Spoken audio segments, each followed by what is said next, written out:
I'm sitting down with Patrick Buchanan, senior advisor to Presidents Richard Nixon, Gerald Ford, and Ronald Reagan. He ran for the presidency 3 times. He wrote many books, and some of his books have really menacing titles. His latest book is called Suicide of a Superpower: Will America Survive to 2025? Very pessimistic, sir. Well, first of all, thank you very much for joining me. Thank you. With regards to foreign policy, you're saying one of the ways to prevent that suicide from happening is to dismantle the empire. First of all, what do you mean by empire? Well, you might call it the American Imperium or the American Empire. The United States has military bases dating back to the Cold War in Europe, in Asia, the Middle East, Africa, all over the world. And we're running a deficit of 10% of our gross national product. And quite frankly, we can't afford any longer, in my judgment, to continue to carry this enormous burden of defending 40 or 50 countries around the world. And so I think we're going to have to dismantle these bases. We're going to have to come back from Asia, come back from the Middle East and South Asia. And I think we're going to have to bring the troops home from Europe. You were writing and speaking out extensively about the Bush era crusade under the banner of ending tyranny in the world. Do you think that crusade is still on? Look, the idea that we're going to end tyranny in the world is utterly utopian. We never are. We've had tyrants from time immemorial. And what the United States should do, in my judgment, in its foreign policies, is build a defense establishment strong enough to protect our vital interest and our vital allies. And when problems arise, whether it's in Zimbabwe or somewhere else, the people there have got to deal with their own problems. There's no doubt about it that throughout history, tyrants have arisen and seized power in one place or another. And as long as they don't threaten our vital interest or threaten and kill our people, the fact that they rule or misrule certain countries is none of our business.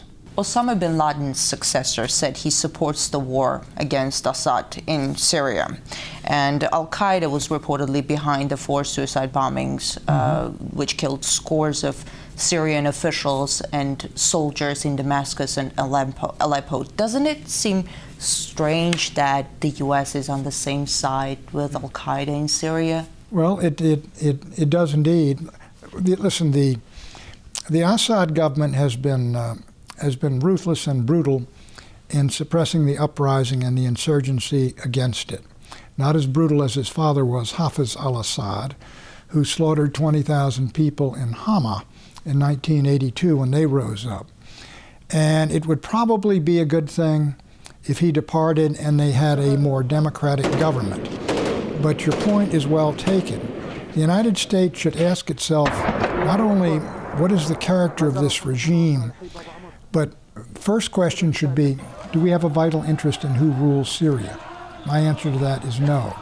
Secondly, if the incumbent government is overthrown, who comes to power in Syria? You have the Muslim Brotherhood is trying to overthrow Assad. You have Al-Qaeda, apparently, which is moving in, trying to overthrow Assad. So we've got to ask ourselves, is the devil we know preferable to the devil we don't know? But in the Syrian situation, I think the very fact that Al-Qaeda has been involved, apparently, in these 4 suicide attacks should tell us that we ought to be wary about overthrowing or participating in a movement to overthrow Assad before we know what's going to replace him. As you said, it's very hard to tell what's going to happen to Syria if more radical forces seize power. Do you think the U.S. foreign policy might be helping terrorists indirectly? I think the United States, American strategists would have to be fools not to see what Al-Qaeda is doing, not to ask the question, if it's good for Al-Qaeda, can it be good for us? And not to look at Assad and say, he may be a ruthless dictator in what he's doing, but what comes after him when he falls?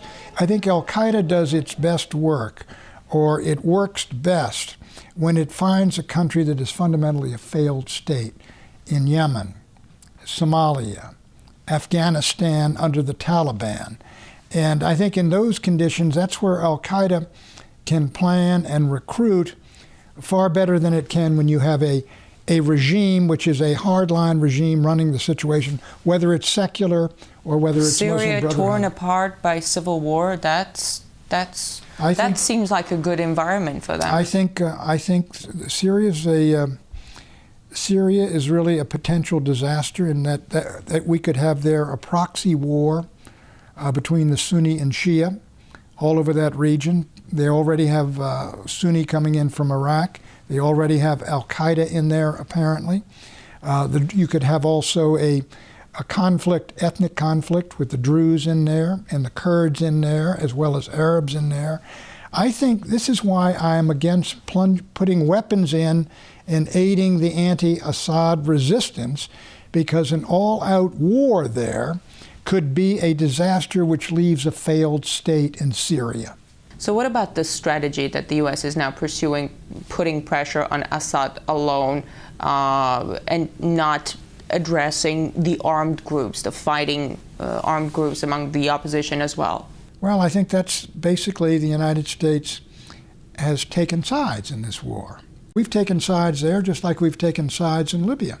What should or what should not the U.S. do here in Syria? My policy would, if I were in the White House, would be by and large hands off Syria. In one of your articles, you argue that the Obama administration doesn't want a war with Iran.